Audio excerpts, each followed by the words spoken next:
Olá, meu nome é Matheus de Moraes Torres Ferreira, sou recém-graduado em Letras Portuguesas e Licenciatura pela UNB e atualmente estou fazendo bacharelado. O título do meu trabalho é A História que Não Nos Foi Contada, uma leitura de Angola Janga de Marcelo de Salete, e eu fui orientado pela professora Regina Del Castanho.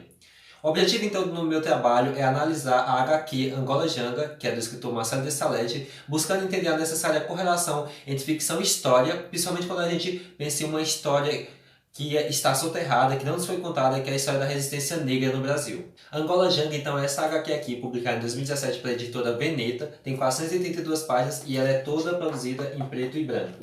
O Marcelo de Salete construiu o enredo desse livro aqui ao longo de 11 anos de extensas pesquisas e atrás de fatos históricos, só que ele pegou esses retratos históricos e costurou com a linha da ficção, transformando então Angola Janga num extenso romance histórico em quadrinhos, uma vez que ele resgata um período importante da história brasileira, que é o período colonial, questionando a história oficial acerca dele e colocando o leitor para refletir como, mesmo séculos depois, esse período histórico e essas mazelas sociais que ocorriam aqui ainda estão presentes nas raízes da sociedade brasileira e ainda aprodescem com o caso de discriminação à árvore social. Antes de continuarmos a nossa apresentação, cabe aqui uma definição rápida do que seria uma HQ.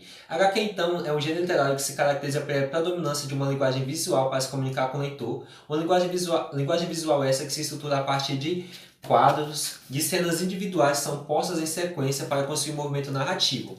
O que acontece também é que esse gênero literário ele sofre bastante com o estigma de rebaixamento, uma vez que ele é associado àquelas histórias em quadrinhos e com frases de efeitos e aqueles heróis naquelas roupas estrambólicas. Só que Angola Janga está conseguindo contornar esse estigma devido à sua ótima qualidade estética e a seu tema ser universal, uma vez que, infelizmente, a escravidão é um tema que construiu os países ao redor do mundo. O que a gente viu ao longo de toda essa obra é a potencialidade estética e a sensibilidade com que o autor constrói a sua narrativa. O livro já começa com a fuga de dois escravos, já quebrando assim de cara essa ideia de achar que os negros eram escravos, não, eles eram escravizados, uma vez que essa fuga já mostra já quebra essa ideia de passividade que a gente tem, que não, eles lutavam, eles resistiam.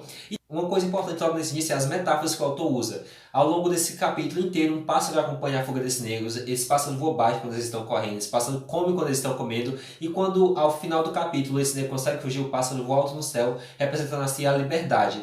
E essa questão das metáforas fica só clara ao longo do livro, que cada vez o autor vai usando mais e dando mais profundidade estética e profundidade até no enredo do livro, com essas metáforas bem ricas. E aqui eu queria fazer um destaque também para o último capítulo, em que a gente começa com uma imagem da Terra vista do espaço, depois a gente vai se aproximando como se fosse uma câmera se aproximando mesmo, mas só que através de quadros. E essa câmera vai se aproximando e a gente vai vendo então uma negra no beco, no asfaltado, né, na contemporaneidade. E essa negra, nesse beco encolhida, ela observa uma rachadura no chão. E essa rachadura logo se abre numa enorme cratera, engole essa menina. E essa menina cai então nas engrenagens e é moída. E em seguida ela acorda e ela está na senzala. E isso mostra pra gente que o racismo e a escravidão continuam até o dia de hoje. Só foram substituídos os moinhos por engrenagens mais sofisticadas, mas o trabalho escravo é o mesmo. Por uma questão de tempo, já se encaminhando no final, foi possível concluir que mesmo o mercado de quadrinhos não sendo tão significativo aqui no Brasil, uma vez que a gente nem tem livrarias especializadas neste gênero, Angola Janga vai conseguindo contornar esse cenário devido à sua qualidade e já se encontra publicado em mais 5 países.